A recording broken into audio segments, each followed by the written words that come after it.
Terima kasih ya Aba ya Bapa untuk kesempatan yang baik dan indah.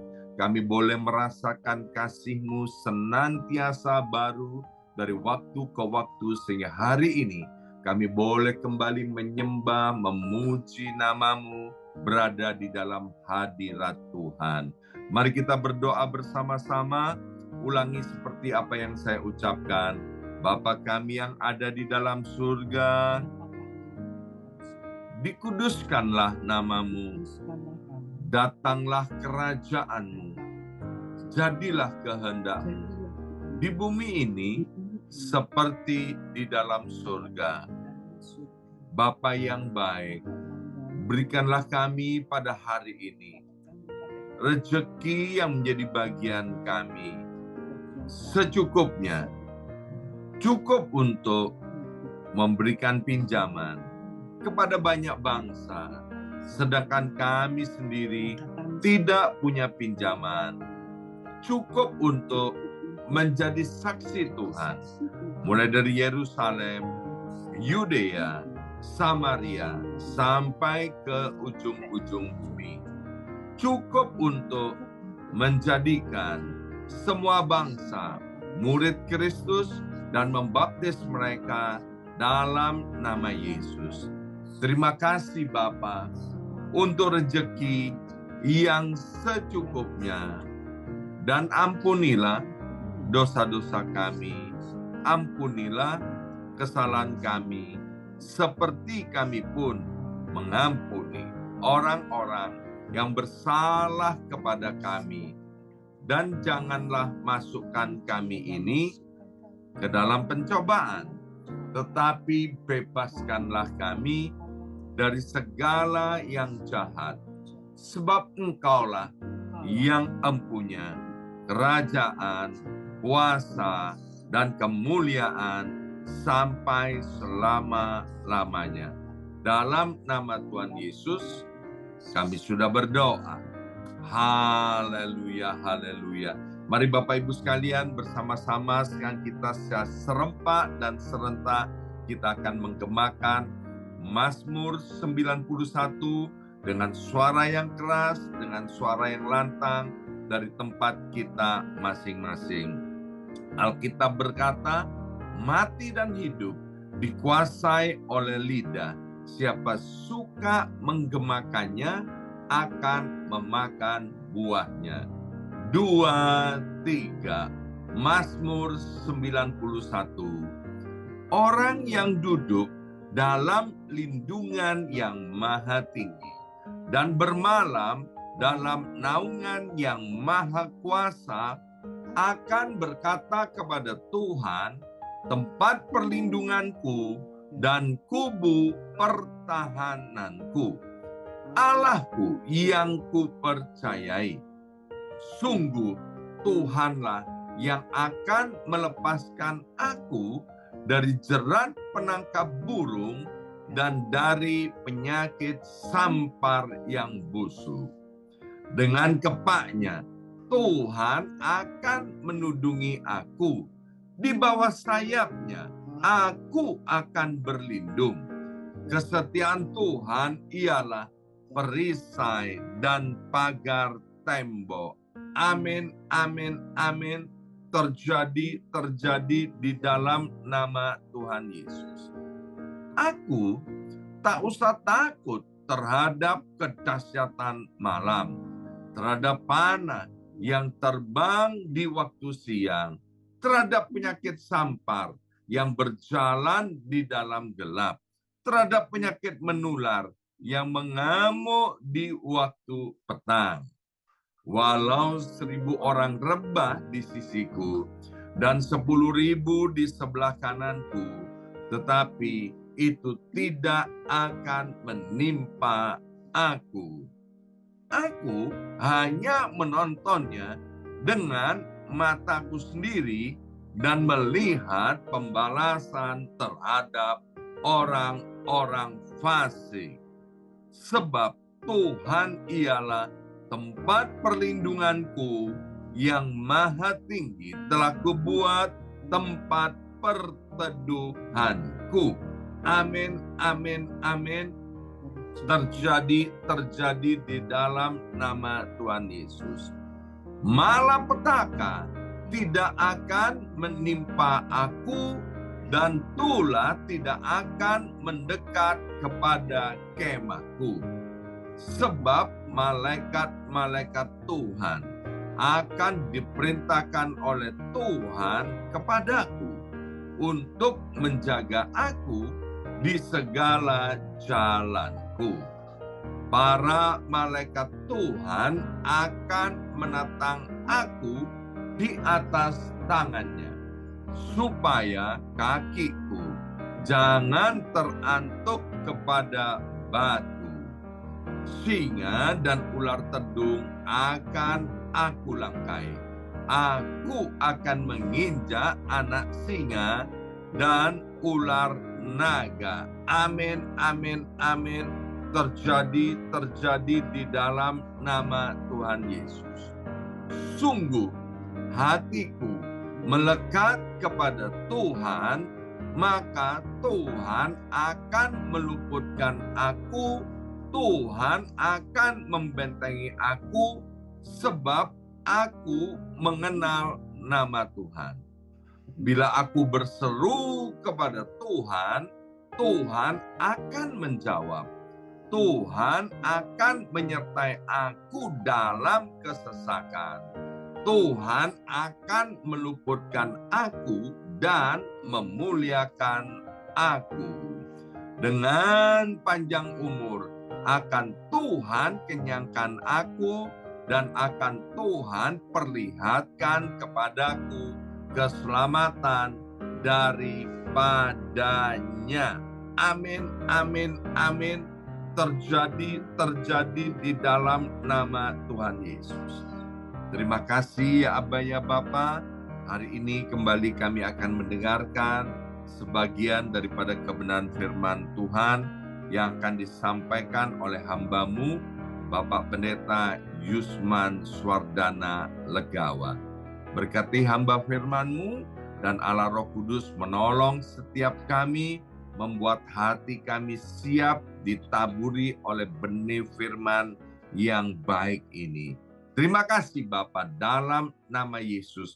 Yang siap mendengarkan firman Tuhan, angkat jempolnya ke depan dan katakan amin 3 kali. Amin, amin, amin. Salam revival, salam kebangkitan. Semangat pagi. Semuanya semangat pagi. Apa kabarnya Bapak Ibu sekalian? Haleluya. Senang sekali hari ini Senin 30 Oktober 2023 boleh bersama-sama kembali dengan Bapak Ibu semuanya ya. Dan hari ini kembali kita akan dilayani oleh hambanya, yaitu Bapak Pendeta Yusman Swardana Legawa. Shalom Pak Yusman. Mic-nya Pak Yusman. Shalom. Ya, mantap ya. Pak Yusman. Ya, ada di kota mana nih Pak Yusman? Kota Malang, Pak. Kota Malang yang penuh dengan berkat dan keberuntungan, yang tidak malang. Amin. Ya. Baik Pak Yusman, silakan Pak Yusman, waktu dan tempat tuh Pak Yusman. Ya. Shalom. Damai sejahtera dari Kristus buat semua saudara-saudaraku yang ada di New York ya, atau juga di sekitarnya.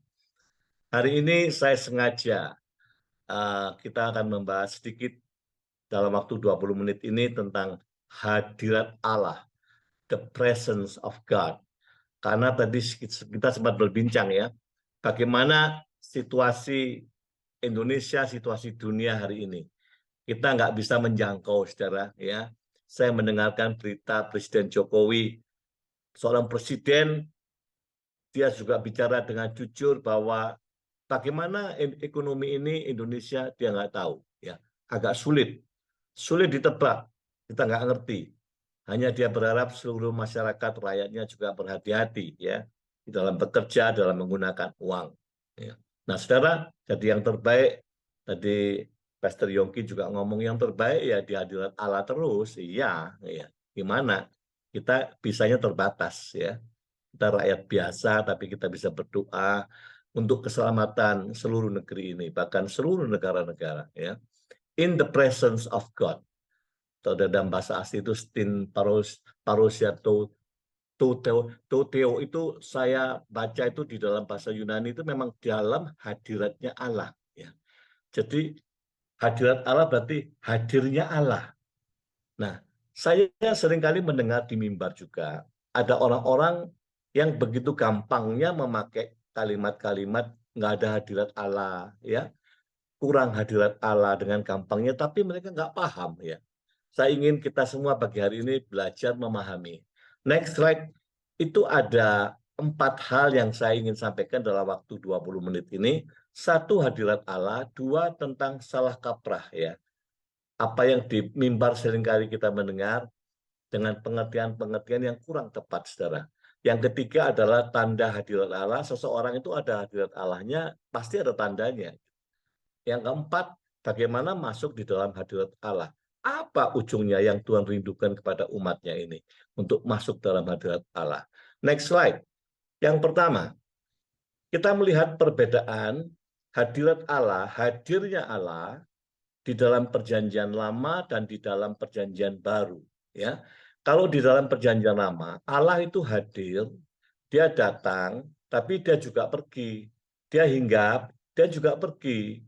Hinggapnya pun biasanya kalau dia nampakkan diri selalu dalam wujud teofani.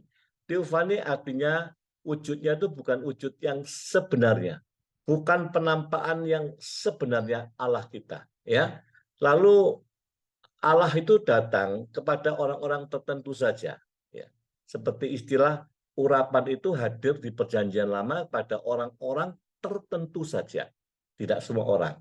Ya. Nah, sedangkan di masa perjanjian baru, saudara dan saya ini menikmati ini. Roh Allah itu tinggal tetap di dalam setiap saudara. Engkau yang percaya Yesus, Holy Spirit tinggal tetap, tidak pernah keluar masuk datang pergi, ya. Lalu jelas dalam wujudnya adalah wujud Holy Spirit, ya. Nanti kita lihat ya, betapa bersyukurnya kita hidup di zaman ini. Kalau kita di zaman masa perjanjian lama, saya berpikir kadang-kadang ngeri juga kita ya. Nah, tinggalnya ada di setiap hati orang percaya, ya. Ini perbedaannya. Next kita lihat bentuk teofani, ya. Teofani adalah bukan wujud yang sebenarnya, bukan. Ulangan 31 ayat 15. Dan Tuhan menampakkan diri, jadi Tuhan menampakkan kehadirannya di kemah itu dalam bentuk tiang awan, dan tiang awan itu berdiri pada pintu kemah. Coba saudara, ini teofani, bukan wujud penampakan Allah yang sebenarnya, bukan. Ya. Kenapa kok Allah tidak menampakkan sebenarnya? Nanti ada alasannya itu ya. Ayub 42 ayat 5. Hanya dari kata orang saja aku mendengar tentang engkau. Dulunya begitu Ayub ya. Tetapi sekarang mataku sendiri memandang engkau. Cuman tidak dijelaskan dalam wujud apa di ayat-ayat ini ya. Tapi yang jelas Ayub detik itu dia melihat mataku sendiri memandang Allahnya. Ya. Jadi saya yakin itu pun dalam wujud teofani. Next. Nah, inilah Keluaran 33 ayat 20. Lagi firman-Nya. Engkau tidak tahan memandang wajahku. Ini kalau memandang wajah Allah Sang Pencipta, YHWH yang asli, yang sebenarnya ya, nggak ada orang yang tahan. Engkau tidak tahan memandang wajahku, sebab tidak ada orang yang memandang aku dapat hidup. Jadi kalau memandang yang sebenarnya, matilah dia. Ya, maka itu selalu dalam wujud teofani, penampakan-penampakan, mungkin dalam bentuk api, tiang awan, ya, macam-macam. Nah, itulah Allah menampakkan hadiratnya di zaman itu. Ya, next, Yohanes 14 ayat 16. Ini New Testament. Saudara dan saya hidup Holy Spirit ini ada di dalam kita semua, ya. Aku akan minta kepada Bapa dan Ia akan memberikan kepadamu seorang penolong yang lain supaya Ia menyertai kamu selama-lamanya. Ini zaman kita ini, ya. Dari zaman Bapa, zaman Putra, lalu ini eranya Holy Spirit, kasih anugerah. Ini zaman akhir, ya, yang dimana saudara dan saya semua kita berada, ya, zaman akhir. Kita bersyukur kalau hari-hari ini kita melihat hadirat Allah dalam bentuk yang macam-macam, kita bisa kaget, ya, pasti kaget kita. Entah itu tengah malam, tiba-tiba wujudnya api, wujud akan bingung kita, ya. Tapi Tuhan baik. Saya itu mikir dari perjanjian lama sampai baru, itu seolah-olah Tuhan itu semakin lama semakin menyederhanakan, memberi kemudahan bagi ciptaannya, ya. Lebih mudah, lebih mudah, lebih mudah gitu. Ya. Buktinya zaman ini setelah Yesus naik ke surga, setiap orang percaya dikasih Roh Kudus, pribadi yang ketiga. Pribadi yang ketiga bukan berarti pribadi yang paling lemah. Dahsyatnya sama, ya. Perkasanya sama, ya. Tidak ada yang beda. Sebab dari roh yang satu tetapi memiliki pribadi yang tiga, perannya lain-lain, ya. Nah, kita bersyukurlah di zaman-zaman ini. Next slide. Nah, ini yang kedua, kita masuk tentang salah kaprah. Seringkali kita ini salah ngerti, ya. Seringkali di dalam gereja atau di panggung gereja itu, mimbar itu selalu ada kalimat, pasti ada nih, praise and worship, ya. Praise and worship. Praise and worship. Praise itu memuji. Worship itu menyembah. Tapi ternyata banyak orang-orang yang menanyakan ke saya juga, gimana Pak ya wujudnya worship itu? Yang problem itu worshipnya, ya. Kalau praise itu kan nyanyi, memuji Tuhan, ya. Nyanyi macam-macam. Ada yang bentuknya himne. Himne itu seperti pujian-pujian gereja yang di luar karismatik biasanya. Itu diambil dari ayat-ayat yang panjang, ya. Himne, lalu zamannya karismatik Pentakosta itu lagu-lagu yang berubah udah pendek-pendek, ya, liriknya pendek-pendek yang sering kali kita nyanyikan. Lalu ada juga yang bermazmur. Bermazmur itu ya seperti kita mazmur, itu kan dinyanyikan. Tapi tak satu pun orang tahu seperti apa nadanya dulu, nggak tahu, ya. Tapi mazmur itu yang dinyanyikan, dilakukan, ya. Nah, lalu worship-nya di mana? Nah, inilah ada rekan-rekan kita juga yang berpandangan worship itu dikira prakteknya itu seperti bermazmur gitu. Enggak, saya bilang, ya. Worship, menyembah, itu dekat sekali dengan pengertian kata yang disebut proskuneo. Proskuneo itu mencium dari jarak dekat, seperti seekor anjing yang menjilati tuannya. Waduh, saya membaca itu, ya. Seperti seekor anjing menjilati tangan tuannya, kalau lebih dekat lagi, lebih sayang, lebih percaya, lebih menyerahkan dirinya, anjing itu menjilati mukanya, ya, muka tuannya. Kalau anjing sudah menjilati muka tuannya dengan ekornya bergerak-gerak, dia sangat pasrah, dia percaya penuh, dia sangat berharap, dia bersandar kepada tuannya. Total. Nah, ya. Nah, worship itu ternyata bicara hati, ya. Lahir dari hati. Hati yang apa? Hati yang memberikan nilai-nilai tinggi pada Tuhannya, yang sangat menghormati, sangat mengagungkan. Jadi kalau dalam praktiknya gini, dua orang boleh nyanyi, ya boleh nyanyi sama, hebat, sama-sama enak, suaranya enak, tampilan bagus, performance bagus, tapi isinya lain. Satu menyanyi dengan latihan yang ketat, hanya sebatas maksimum jiwanya dia, ya. Tetapi orang yang punya worship, itu hatinya, roh yang menyatu dengan Roh Kudus, itu yang memberikan nilai tinggi dengan rasa cinta, rasa hormat kepada tuannya. Luar biasa, ya. Orang boleh tampil dua tapi isinya lain. Nah, yang Tuhan inginkan, kita itu ingin ada nilai-nilai dari dalam sini. Worship, ya. Makanya ada istilah Allah itu senang menyembah di dalam roh dan kebenaran itu ya. Nah itulah sekali waktu kita bicara itu lebih dalam ya. Worship. Jadi praise and worship itu satu paket, nggak bisa dipisah ya. Kalau engkau mau memuji Allah, caranya gimana? Lewat himne, lewat lagu-lagu seperti kita hari-hari ini, atau kita mau lewat mazmur. Lewat itulah kita memberi worship, penyembahan kepada Tuhan. Gitu. Ucapan rasa syukur gitu ya. Nah, lalu seringkali juga muncul di antara para orang-orang yang di mimbar itu, ada yang istilahnya WL-nya kurang urapan gitu ya. Pemain musiknya kurang urapan. Lalu lebih parah lagi, nggak ada hadirat Allah. Ya, ibadahnya kering. Gereja ini rasanya nggak ada hadirat Allah. Coba kita renungkan. Benarkah itu? Apakah dalam gereja yang orang banyak itu, orang yang percaya Yesus itu, benarkah diistilahkan gereja ini tidak ada hadirat Allah? Ya, nah, saya ajak saudara, kita ingin teliti ini. Next.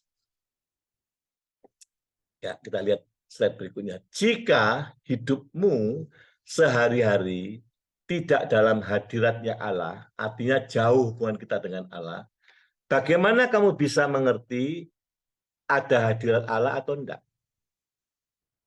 Kalau kita ini jarang dalam hadirat Allah secara pribadi ya, artinya kita nggak intim dengan firman, nggak intim, renungan juga nggak ada.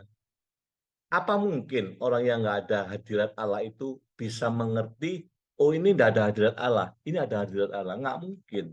Ya, saya kasih contoh. Next, ini lebih jelas ya, supaya gampang kita. Saya kasih analogi. Bank itu kalau mau membedakan uang palsu apa enggak, itu stafnya itu diajari. Bagaimana melihat, bagaimana meraba, bagaimana menerawang uang itu. Dan biasanya yang disentuh, yang dipelajari adalah uang asli. Uang asli itu dipahami sedemikian rupa. Sehingga kalau ada yang palsu, dia tahu. Ya. Jadi bagaimana engkau kalau nggak dekat dengan hadirat Allah, engkau tidak masuk dalam hadirat Allah. Hadirat Allah tidak begitu kental dengan engkau. Kau bagaimana bisa merasakan ada sesuatu yang ini kurang benar? Nggak tahu. Ya. Yang menilai itu adalah sejauh jiwamu saja. Perasaan. Ya.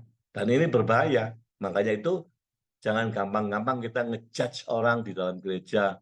Ah, ini kurang urapan. Oh, dari mana? Gitu loh ya.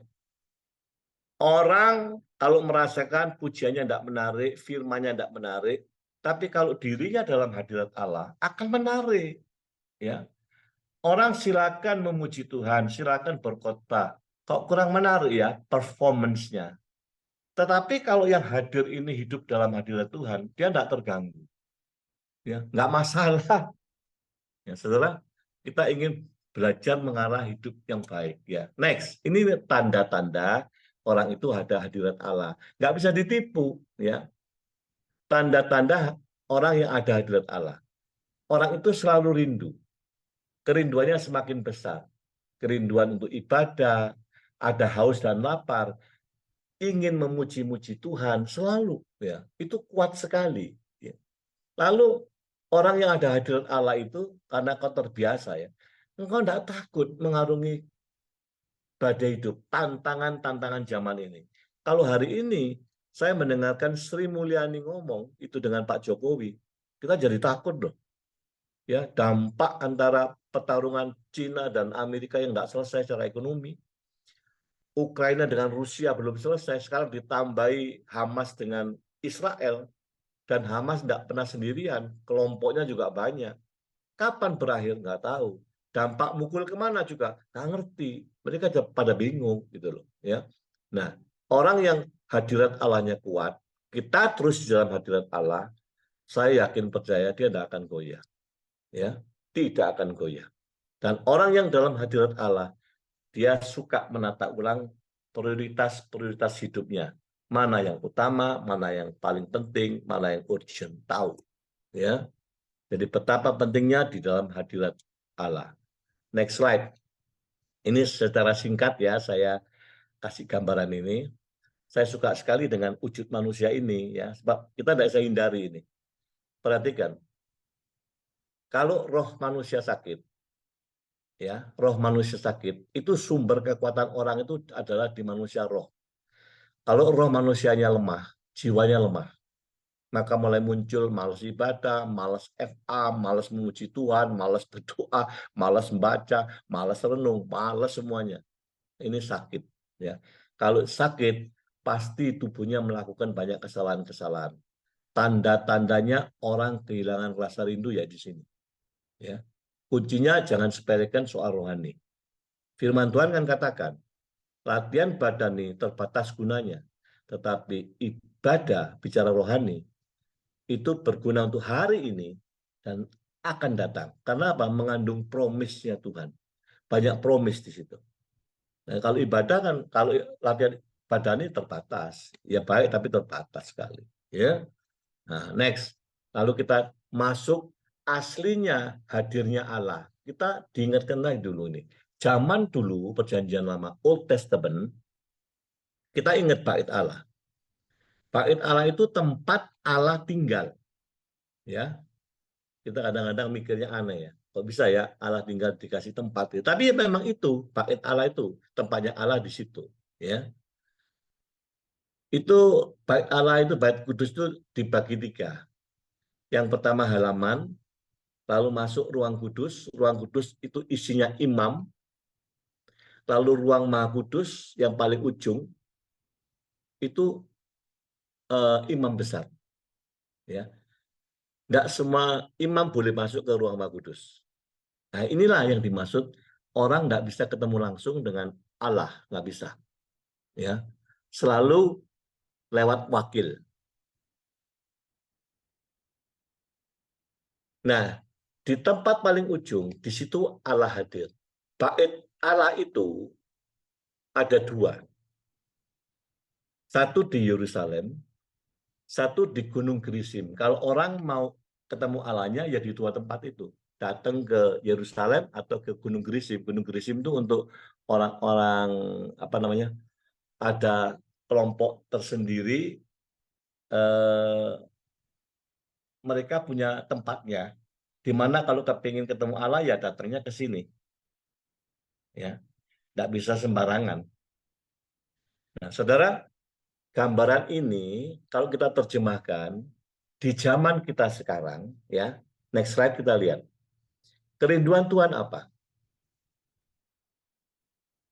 Nah, Kristen halaman itu menggambarkan kualitas umat Tuhan zaman ini yang halaman itu yang selalu mengatakan me, I, myself, egois, orang-orang yang gampang iri hati, orang-orang yang gila kekuasaan, haus kekuasaan, orang-orang yang duniawinya kuat, orang-orang yang kepuasan dagingnya tinggi. Ini orang-orang kualitasnya masih bawah, ya, masih I, me, myself, aku. Nah, kita harus naik level, ya. Di zaman ini kualitas umat Tuhan itu naik level ke masuk ruang kudus. Ruang kudus itu menggambarkan orang-orang yang sudah mulai diterangi oleh firman Tuhan. Ya, kalau diterangi firman Tuhan, orang ini punya kesadaran baru, punya perspektif baru, punya cara pandang baru, pola pikir baru, sikap yang baru, attitude yang baru. Firman ini memberi sesuatu yang sehat, pikirannya sehat, semuanya sehat. Ya, jadi naik level. Tapi Tuhan rindu engkau sampai di ujungnya. Jadi orang Kristen umat ruang maha kudus. Wah, dahsyat ya. Dulu kan hanya imam besar yang boleh masuk. Imam biasa nggak boleh masuk. Ya. Ini adalah orang-orang yang fokus hidupnya hanya Kristus. Kristus, Kristus. Sudah muncul karakter-karakter Kristus walaupun tidak sempurna. Sudah muncul buah roh walaupun tidak penuh. Tapi itu terus muncul. Ya, orang-orang di ruang Maha Kudus ini adalah orang-orang percaya yang kualitasnya penuh dengan ketaatan, Pokoknya fokusnya Kristus. Ya, Kristus. Apakah ini gampang? Inilah perjuangan orang percaya. Ya. Makanya hidup kalau nggak dalam hadirat Allah, bagaimana kita bisa masuk ruang Maha Kudus? Nggak bisa. Ya, susah. Ya, ya Kristen-Kristen yang halaman-halaman aja yang bebas enaknya.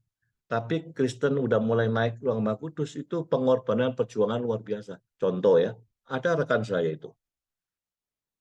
Dia dalam keadaan keuangan biasa, bukan orang kaya, pas ya. Hari itu juga dia punya kebutuhan-kebutuhan, dia pegang uang itu pas ya untuk kebutuhannya. Tapi dia melihat beberapa rekannya yang sangat membutuhkan. Anda tahu, rekan saya satu ini, nggak pandang, nggak mikir. Dia berani menyerahkan semuanya itu untuk dikasih.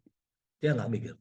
Tetapi karena level imannya juga seperti itu, dan dia memang polanya sudah hidupnya hanya Kristus, Kristus, Kristus, dia terpelihara secara mujizat luar biasa. Blessing-nya ya luar biasa.